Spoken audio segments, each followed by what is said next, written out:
وَكَمْ أَهْلَكْنَا قَبْلَهُمْ مِنَ الْقُرُونِ. اللہ فرماتے ہیں میری زمین پہ عداوت نہ کرو، فساد نہ مچاؤ، قتل نہ کرو، خون نہ بہاؤ، ناحق لوگوں کا خون نہ بہاؤ. اللہ پاک کی زمین ہر روز صبح کو عرض کرتی الہی لوگ مجھ پہ زنا کر کے چلتے ہیں، بدماشی کر کے چلتے ہیں، اجازت دے میں لقمہ بنا کر نگل جاؤں. مجھے اپنے اوپر ان کا چلنا پسند نہیں، مجھے اچھا نہیں لگتا. ہر روز آواز لگاتی ہے ظالموں، بدکاروں، بدماشوں، میرے اوپر دندناتے پھرتے ہو. ایک نہ ایک دن میرے اندر آؤ گے، تمہیں پتہ چل جائے گا کہ میں تم کو کتنا دشمن رکھتی تھی.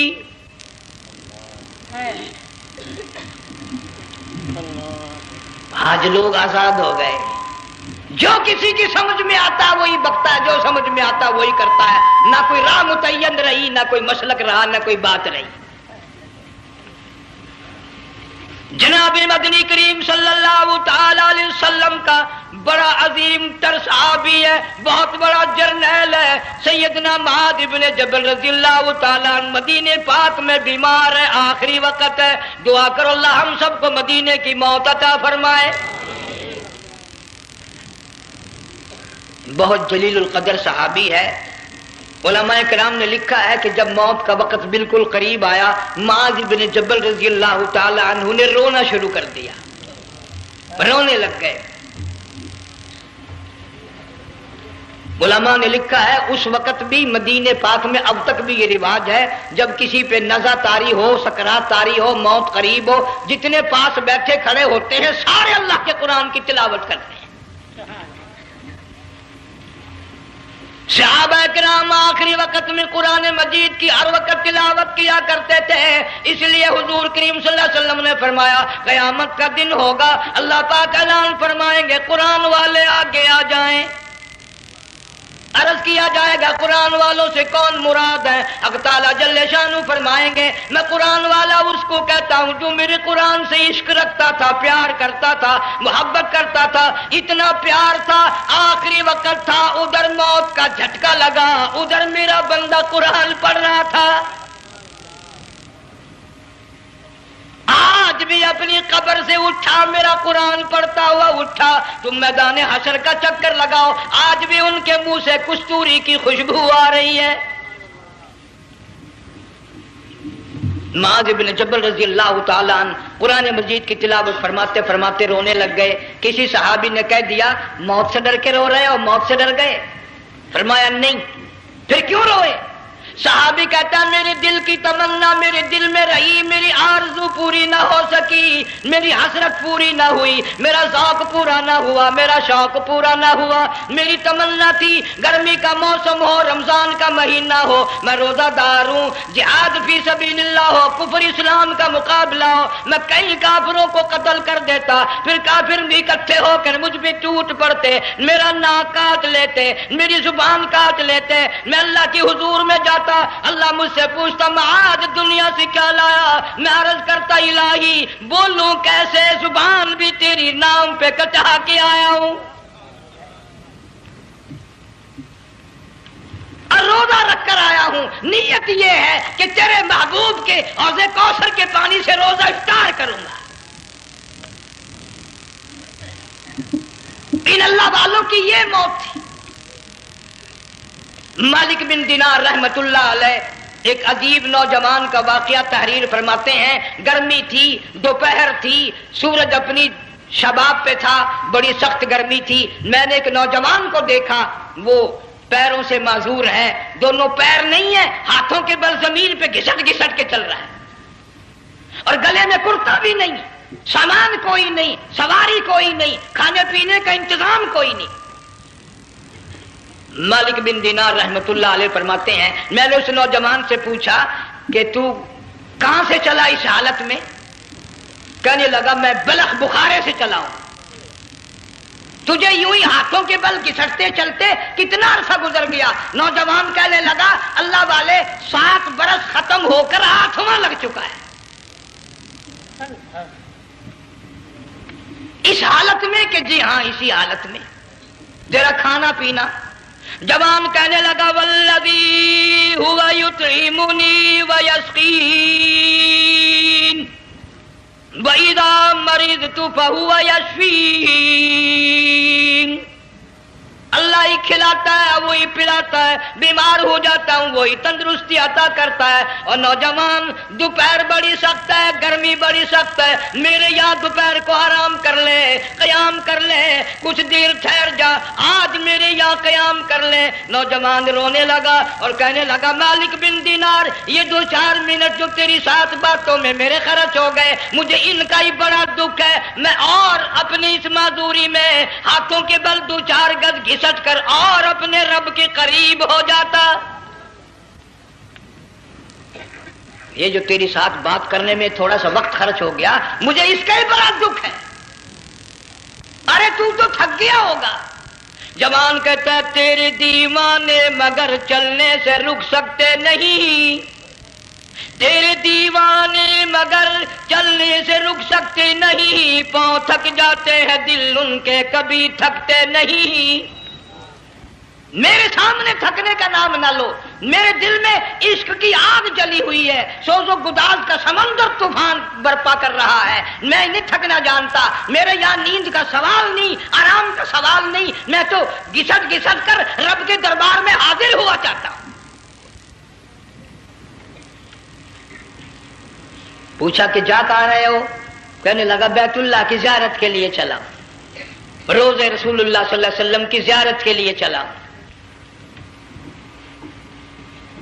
کھانا پینا کچھ نہیں کہ نہیں, بس کہ منتظر ہوں اس گھڑی کا کہ کب وہ وقت آئے اور کب نہ جا کر یوں کہوں کہ اے مدینے کی مہاجر سبز گنبد کے مکی, اے مدینے کے مہاجر سبز گنبد کی مکی, عرش ہے تیرے قدم کے فیض سے یہ سرزمین. کب وہ وقت آئے, کب میں مدینے کی گلیوں کو دیکھوں, کب آب و ہوا کو دیکھوں, کب مدینے کی بہاروں کو دیکھوں, کب گنبد خضرا پہ میری نگاہ پڑے, میرے دل کی تسلی ہو جائے. عاشق لوگ یوں ہی کیا کرتے ہیں. دیہات کی ایک عورت آئی رسول اکرم صلی اللہ علیہ وسلم کی وفات شریف کے بعد اور آ کے کہنے لگی بہن عائشہ رضی اللہ تعالیٰ عنہا, میں نے سنا ہے سرکار کی وفات شریف ہو گئی, کیا کہاں دفن کیا کہ اس حجرے میں؟ کہنے لگی مجھے دروازہ کھول کر قبر کی زیارت تو کرا دے. عورت ساتھ دیہات کی رہنے والی چوکٹ پہ کھڑی ہو کے کہنے لگی آقا جب بھی آتی تھی زبان تیری ہوتی تھی, قرآن خدا کا سنتی تھی, مسائل پوچھتی تھی, زیارت کرتی تھی, اب یہ زندگی اچھی نہیں لگتی, میں تیرے قدموں میں مرنا چاہتی ہوں. علماء نے لکھا ہے ایک چیخ ماری, چوکٹ پہ گر کر جان دے دی. سبحان اللہ. مالک بن دینار رحمت اللہ علیہ فرماتے میں بھی اس سال حج کے لیے گیا, مینا میں میں نے دیکھا کہ بڑا مجمع لگا ہوا ہے ایک جگہ, تو میں بھی گیا کہ یہ لوگ کیوں اکٹھے ہیں. میں نے لوگوں میں سے جھانک کر دیکھا تو وہی نوجوان بیٹھا ہے جس کو میں نے دوپہر کے وقت دیکھا تھا. وہی حالت ہے, گلے میں کرتا نہیں, گٹھڑی نہیں, تھیلا نہیں, سامان نہیں, اور رو رو کے یوں کہتا مولا آج کسی نے دمبے کی قربانی دی, کسی نے بکری کی قربانی دی, کسی نے اونٹ کی قربانی دی, کسی نے گائے کی قربانی دی. میں فقیر ہوں, میں مسکین ہوں, میں بالکل مفلس اور نادار ہوں, میرے پاس تو یہ میری جان ہے, میں اس کی قربانی دیا چاہتا ہوں, قبول فرما. ہزاروں لاکھوں لوگوں کے سامنے ایک چیخ ماری اور مینا میں جان دے دی. اس حالت میں ان اللہ والوں کا آخری وقت آتا ہے. ایک ہم لوگ مرتے ہیں ایکسیڈنٹوں میں, سڑکوں پہ, ادھر موت کا جھٹکا لگ رہا, ادھر منہ میں کنجری کا گانا. ارشاد فرمایا مدنی کریم صلی اللہ تعالی علیہ وسلم نے سیاتی علی الناس زمان, اور لوگوں میری امت میں ایک وقت ایسا آئے گا لوگ اتنے برباد ہو جائیں گے, صبح کو آدمی مومن مسلمان ہوگا, شام کو موت آئی تو جنازہ کافر کا اٹھ رہا ہوگا. گھروں میں, محلوں میں آج موت آتی ہے, کنجری کا گانا منہ میں ہوتا ہے. ادھر دم نکل رہا ہے، ادھر کنجری کا گانا کانوں میں آواز آ رہی ہے، میت کو غسل دیا جا رہا ہے، کنجری کی آواز آ رہی ہے، جنازہ اٹھا کر لے جا رہے ہیں، کنجری کی آواز آ رہی ہے، قبر میں میت اتاری جا رہی ہے، کنجری کی آواز آ رہی ہے، قبر پہ مٹی ڈالی جا رہی ہے، کنجری کی آواز آ رہی ہے۔ اس ماحول میں، اس معاشرے میں ہم کس طرح ایمان اور یقین اور ایمان ساتھ لے کر مریں گے؟ ہزاروں نہیں، لاکھوں کو مرتے وقت کلمہ نصیب نہیں۔ قسم دے کر پوچھو، ماں مر رہی ہے، کلمہ منہ سے نہ نکلا، باپ مر گیا، منہ سے کلمہ نہیں نکلا، بیگم صاحبہ چل بسی، منہ سے کلمہ نہیں نکلا۔ ہزاروں چلے گئے اور اپنے جانے کا پھر بھی یقین نہ آیا۔ تم نے کبھی سوچا تک نہیں، خیال تک نہیں کیا؟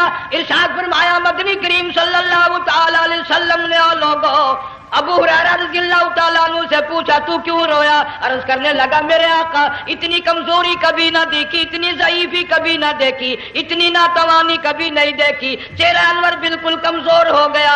آپ نے ٹھنڈا سانس لے کر فرمایا ابو ہریرہ تجھے معلوم نہیں موت بالکل قریب آ گئی، بالکل قریب آ گئی موت۔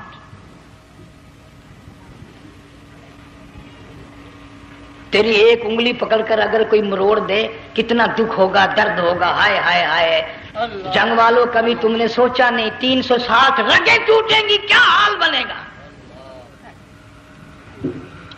اعضاء چھوٹیں گے، سر کے بالوں سے لے کر پیروں کے ناخنوں تک ہر جوڑ کو توڑ کے رکھ دیا جائے گا،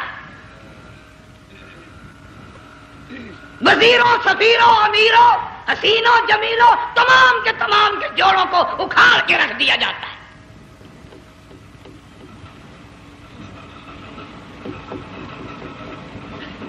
پروگرام تک نہیں مرد عورتوں کا کہ یہ دنیا کسی کی نہ بنی، قبر میں آخر جانا ہی جانا ہے۔ علماء کرام نے لکھا ہے کہ حضرت عیسیٰ علیہ السلام کے پاس لوگ آئے اور کہنے لگے نئی نئی قبروں سے مردے زندہ کر کے دکھاتے ہو، آؤ ہم ایک پرانی قبر پہ لے کے چلتے ہیں، مردہ زندہ کر کے دکھاؤ۔ عیسیٰ علیہ السلام تشریف لے گئے، فرمایا قم باذن اللہ، ایک نوجوان زندہ ہو کر قبر سے نکل کر سامنے آ کر کھڑا ہو گیا۔ عیسیٰ علیہ السلام نے پوچھا تو کون ہے؟ وہ کہنے لگا میرا نام سام ہے، میں حضرت نوح علیہ السلام کا بیٹا ہوں۔ تو پیغمبر کا دماغ تو پیغمبر کا ہوتا ہے نا۔ فرمایا تجھے تو بڑا عرصہ قبر میں گزر گیا، کتنے ہزار سال قبر میں گزر گئے؟ کہ جی ہاں۔ عیسیٰ علیہ السلام نے فرمایا یار ملاقات تو اللہ نے کرائی دی، قبر کا کچھ حال تو بتا کیا بنتی ہے، قبر کا کچھ ماحول بتا، قبر کی خبر بتا۔ علماء کرام نے لکھا وہ نوجوان رونے لگا اور کہنے لگا عیسیٰ علیہ السلام تو قبر کی خبر پوچھتا ہے، قبر کا حال پوچھتا ہے، قبر کا ماحول پوچھتا ہے، قبر کا معاملہ مجھ سے پوچھتے ہو، آپ مجھ سے پہلے یہ کیوں نہیں پوچھتے کہ موت کا جھٹکا کتنا شدید ہے؟ نوجوان رو کے کہنے لگا عیسیٰ علیہ السلام کتنے ہزار سال میری موت کو گزر گئے، پر مالک کائنات کی قسم آج تک میرا منہ کڑوا ہے۔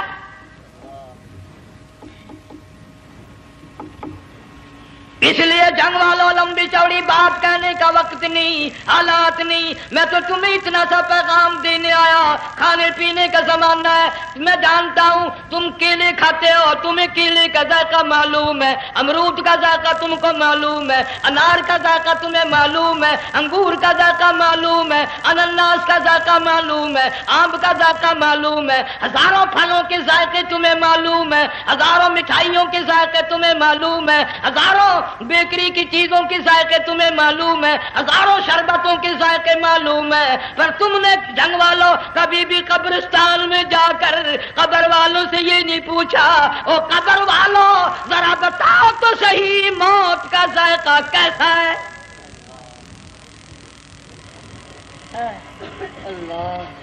تم نے چکھا نہیں، جنہوں نے چکھا وہ بتانے نہ آئے کیسا ذائقہ ہے۔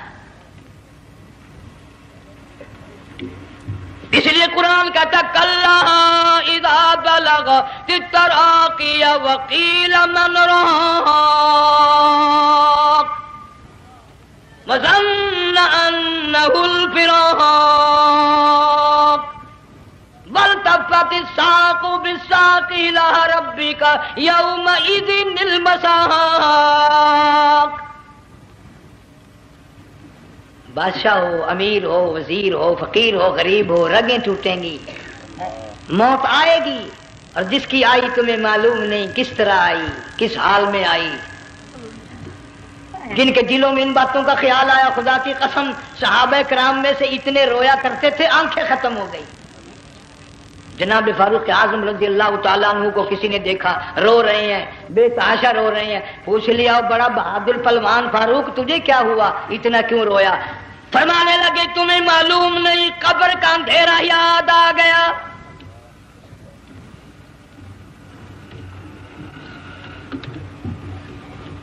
ایک 1,29,000 صحابہ کرام اس آخرت کے لیے قربانیاں دیتے آئے، اولاد کی قربانی دی، مال کی قربانی دی، جان کی قربانی دی، جو کرنا پڑا وہ کر گزرے، لیکن محمد عربی صلی اللہ علیہ وسلم کا دامن نہ چھوڑا.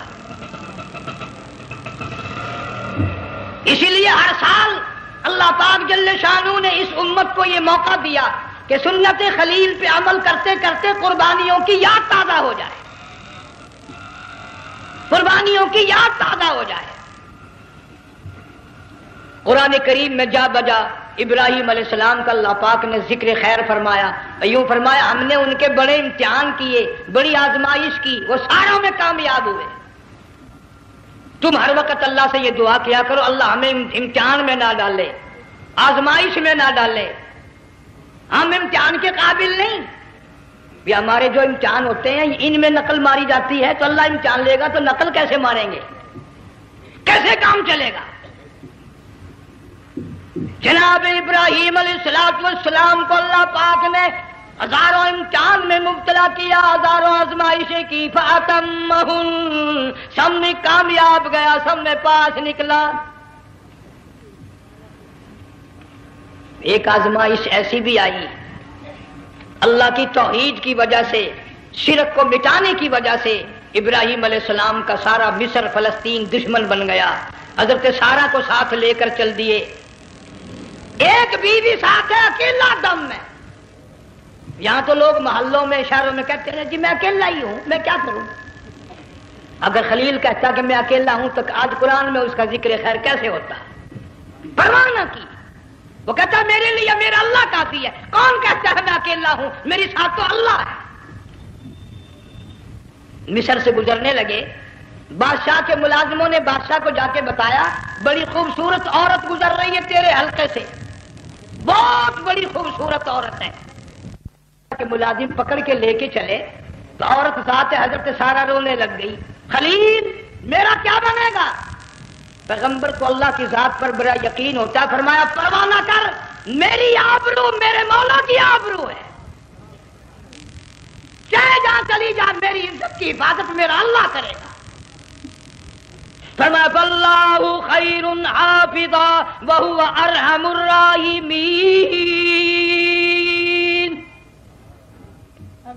پرواہ نہ کر، میں اس کا پیغمبر ہوں، نبی ہوں، چیخا میں جلا اس کے لیے، سارے دکھ اٹھاتا ہوں اس کے لیے، میری عزت کی حفاظت وہی کرے گا.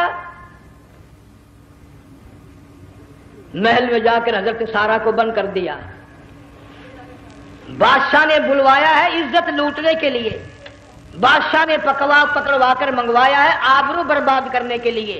بادشاہ کا ارادہ ہے سارا کی عزت کو برباد کرنے کا، اور اللہ کا پروگرام ہے سارا ادھر آ، اس محل میں ایک معصوم بچی ہے جس کا نام ہاجرہ ہے، میں اس کو اتنا پسند کرتا ہوں، اللہ فرماتے ہیں اس کے پیٹ سے اسماعیل ذبیح اللہ کو پیدا کرنا چاہتا ہوں، اس کی نسل سے حبیب اللہ کو لانا چاہتا ہوں. آج تک کسی کی انگلی اس کی طرف نہیں اٹھی. سارا محل میں آؤ، اس کو آ کر ساتھ لے جاؤ تاکہ میرے ذبیح اللہ کی پیدائش کا معاملہ بن جائے.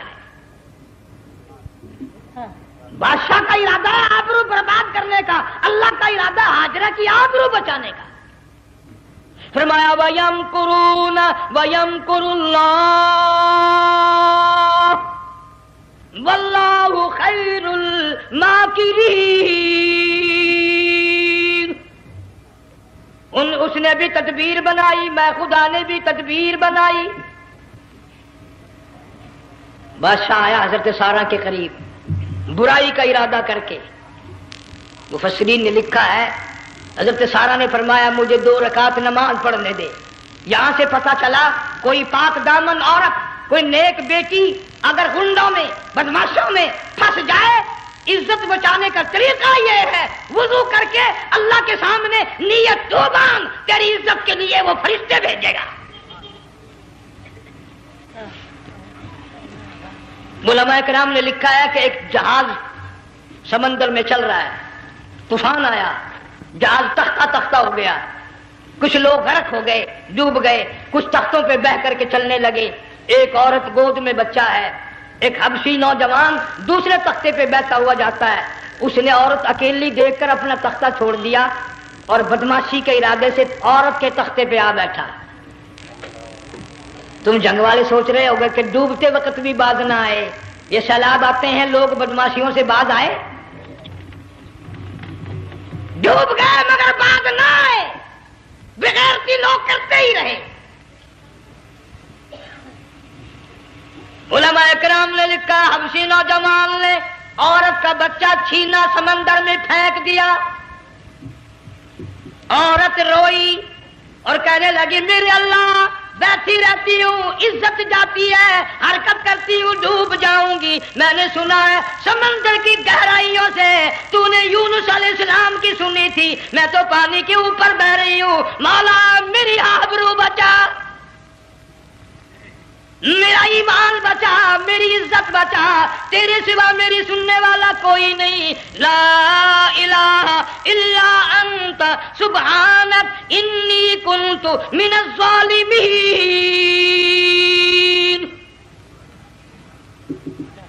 علماء نے لکھا ہے کہ ایک گردن سی نمودار ہوئی پانی میں سے اور حبشی نوجوان کو ایک ہی لقمہ بنا کر لے گئی۔ وہ تو ہر جگہ سنتا ہے، پکارنے والا بے بس بے کس ہو کر جب اس کو پکارتا ہے وہ ہر جگہ انداز پہنچاتا ہے، وہ ہے جو موجود ہر جگہ۔ عورت بہتی بہتی کنارے جا لگی، ایک جہاز قریب آیا، دوپٹے کا اشارہ کر کے اس کو بلایا۔ جہاز میں جب سوار ہوئی تو دیکھتی کیا ہے، ایک نوجوان کی گود میں اس کا وہ بچہ جو سمندر میں پھینک دیا تھا بیٹھا ہوا کھیل رہا ہے۔ ٹوٹ پڑی میرا بچہ ہے۔ لوگوں نے کہا تیرا کہاں سے آیا؟ ماجرا سنایا، اس طرح ہوا۔ جہاز کے کپتان نے کہا ہم جہاز لے کر آ رہے تھے، غیب سے آواز آئی جہاز ادھر کو لے آؤ ورنہ ڈبو دیے جاؤ گے۔ ہم جب جہاز وہاں لے کر پہنچے تو دیکھتے کیا ہے کہ ایک جانور کی پیٹھ پہ یہ بچہ بیٹھا ہوا کھیل رہا تھا۔ عزت بھی بچی، ایمان بھی بچا، بچہ بھی بچا، اور کوئی بچانے کے لیے تدبیر کرے جبھی نا۔ حضرت سارہ نے نماز پڑھ کر بددعا کر دی، بادشاہ کے سارے بدن میں درد ہونے لگا۔ پیغمبر کا سارا گھر بڑا کریم ہوتا ہے، جب اس کو درد نے ستایا نا کہنے لگا میں وعدہ کرتا ہوں تجھے کچھ نہیں کہوں گا، میرے لیے دعا کر دے۔ اب اگر کوئی جنگ کا ہوتا یا میں ہوتا کہتا دفع ہو تیرے واسطے دعا کا دی، لیکن حضرت سارہ نے پھر جھولی پھیلا دی، مولا وعدہ کرتا ہے بدماشی سے توبہ کرتا ہے، اس کو تندرستی عطا فرما دے۔ اللہ نے تندرستی عطا کر دی۔ وہ پھر کہنے لگا لو ایسی حسین عورت کب ہاتھ آئے گی، پھر برائی کے لیے تیار ہوگی۔ یہاں سے پتہ چلا کہ یہ جو گنڈے بدماش ہوتے ہیں ان کی قسم کا بھی کوئی یقین نہیں۔ اگلے دن ایک آدمی نے قسم کھائی تو اس کے خلاف کرنے لگا۔ لوگ کہنے لگے کہ تو نے قسم کھائی تھی، قرآن اٹھایا تھا، اب کہ کیا تھی گیا بل ڈٹھی ہوئی مسجد سی، پاٹیا ہوا قرآن سی، اگر ڈٹھی ہوئی مسجد سی تو پاٹیا قرآن سی، قرآن کے لا پورا سی جڑا میں چاہیا، مگر اسے یہ معلوم نہیں کہ تو نے تو پاڑیا قرآن اٹھایا، ڈٹھی ہوئی مسجد میں اٹھایا۔ خدا کا جب غضب آئے گا تو وہ ادھورا نہیں آئے گا، وہ ادھورا نہیں آیا کرتا۔ 3 مرتبہ اس بادشاہ نے حضرت سارہ کے ساتھ ایسا کرنے کا ارادہ کیا، پھر دعا ہوئی، پھر بد دعا ہوئی، پھر دعا ہوئی، پھر بد دعا ہوئی۔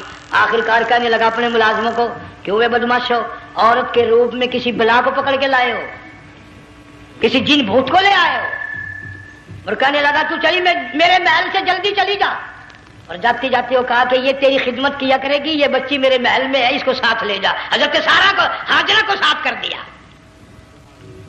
سیانی ہو گئی، حضرت ابراہیم علیہ السلام سے نکاح کر دیا، اسماعیل علیہ السلام پیدا ہو گئے۔ اللہ میاں جب حضرت ابراہیم علیہ السلام چومتے ہیں، چاٹتے ہیں، ماتھے پہ بوسے دیتے ہیں، اٹھاتے ہیں، پیغمبر کا بیٹا خود بھی نبی اور آل میں آنے والا نبی کالی کملی والا صلی اللہ علیہ وسلم، کتنا حسین چہرہ ہوگا۔ اللہ میاں نے پھر آزما لیا، حکم دیا کہ اس ہاجرہ کو، اسماعیل کو، دونوں ماں بیٹوں کو وہاں چھوڑ کے آ جہاں سینکڑوں میل میں پانی کوئی نہیں، آدمی کوئی نہیں، رستہ کوئی نہیں، گھاس کوئی نہیں، پتا کوئی نہیں، جہاں بیت اللہ ہے یہاں کے بارے میں حکم دیا چھوڑ کے آ۔ اور اگر آپ کو نیند نہیں آئی تو مزہ آئے گا، اللہ نے یہ فرما دیا، بتانا نہیں ہے کہ میں نے حکم دیا ہے، خدا حافظ نبی نہیں کہتا اپنی بیوی کو۔ آج لوگ ہر بات میں کہہ دیتے ہیں ہمارے پیروں کو پتا کل کو کیا ہوگا، ہمارے فقیروں کو پتا ہے پرسوں کیا ہوگا۔ اور بڑی مدت کی بات ہے، یہی موسم تھا، چماسا گرمی تھی، انارکلی لاہور سے ہم کئی ساتھی گزر رہے تھے، فٹ پاتھ پہ بیٹھا ہے ایک ملنگ، چاروں طرف لوگ کھڑے، بڑا مجمع، کافی دنوں کی تو بات ہو گئی، ہاتھوں کی لکیر دیکھ کر لوگوں کی تقدیر بتا رہا تھا۔ کسی کو کہتا تھا تجھے بڑی اونچی پوسٹ ملے گی، کسی کو کہتا تھا تیری شادی بڑی فرسٹ کلاس لیڈی سے ہوگی۔ وہ بابو تو کوڈا ہی ہو جاتا تھا، لیڈیوں پہ بڑے مرائیے لیڈے، کوئی کام نہیں، رات دن بس لیڈیوں کے پیچھے ہی پھرنا ہے۔ اللہ، میں نے اپنے ساتھیوں سے کہا، میں نے کہا میں بھی تقدیر پوچھتا ہوں اپنی۔ کہنے لگے شرارت ہو جائے، میں نے کہا ساری دنیا پر ہاتھ دکھا رہی ہے، کوئی شرارت نہیں، میرے ہاتھ میں شرارت ہے۔ 1 روپیہ لے رہا تھا وہ، میں بھی لوگوں میں گھساتا، بھیڑ میں سے اوپر نیچے ہی ہوتا میں بھی پہنچ گیا، اور دونوں گھٹنے میں نے زمین پہ رکھ دیا، روپیہ ہاتھ میں نے اس کا ذکر کہا، میں کہا ملنگ جی اگر اب ویکھیا میری شادی ہو جائے گی کہ نہیں۔ اب اس نے دیکھ کے میری طرف کہنے لگا، اس نے سوچا کہ یہاں اچھے بھلے کو نہیں ملتی پاکستان میں، اسے کون دے گا؟ اچھی طرح میرا ہاتھ دیکھا بھی نہیں، جھٹک کے کہنے لگا نو تیری شادی نہیں ہونی ہے۔ میں کیا کھوتے تیرے باپ کے 8 بچے کھیل رہے ہیں۔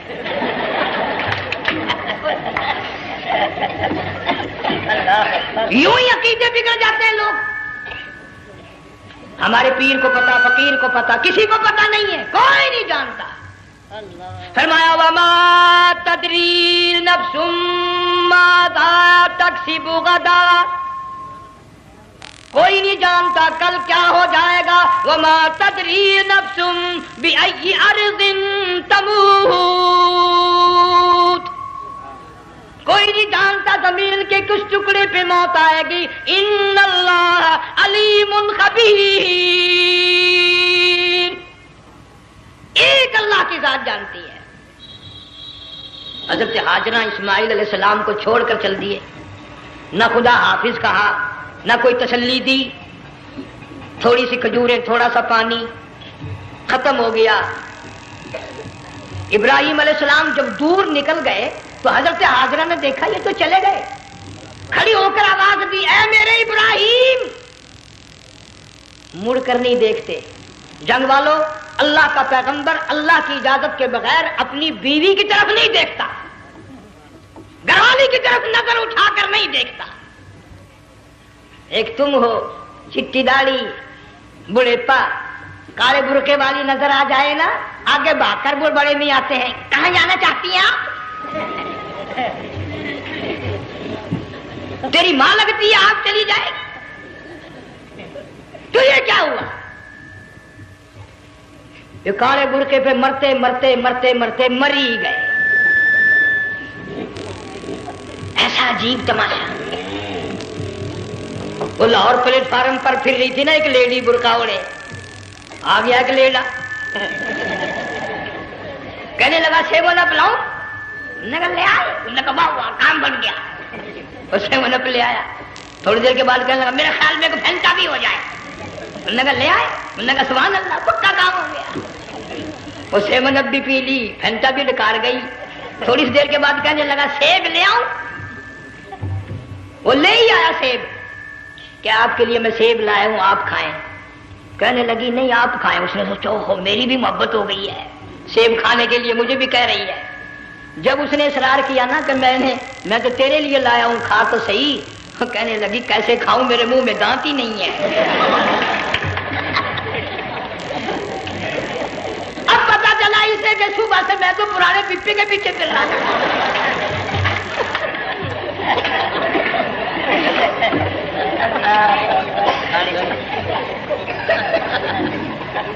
صرف برقع دیکھا چل دی۔ یہاں پیغمبر اپنی گھر والی کی طرف نہیں دیکھتا۔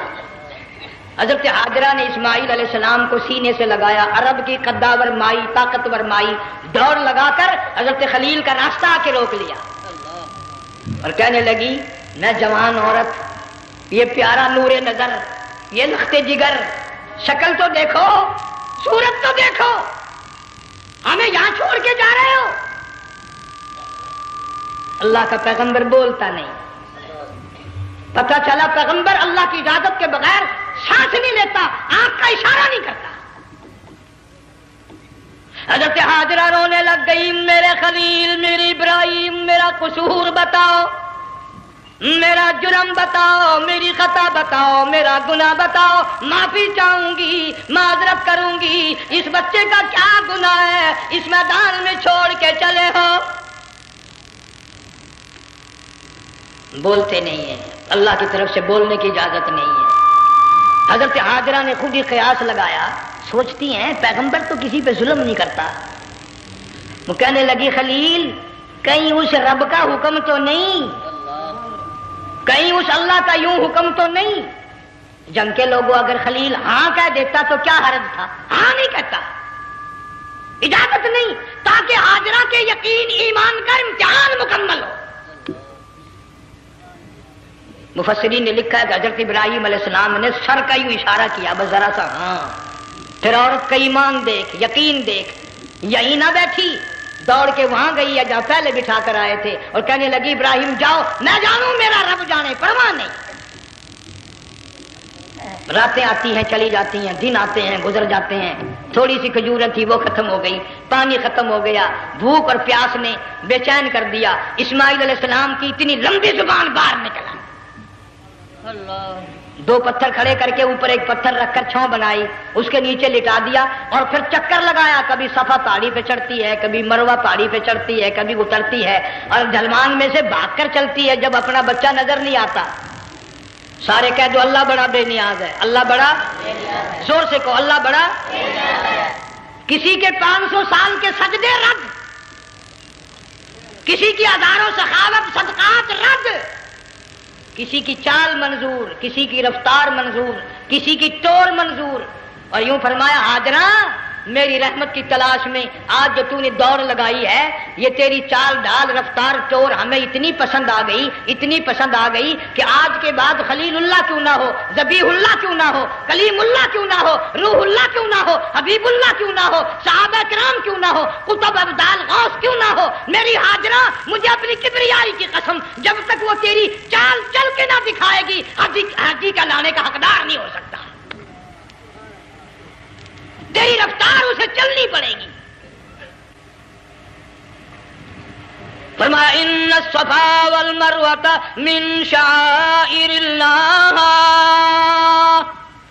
فمن حج البیت او اعتمر فلا جناح علیہ ان یطوف بہما ومن تطوع خیرا فإن اللہ شاکر علیم۔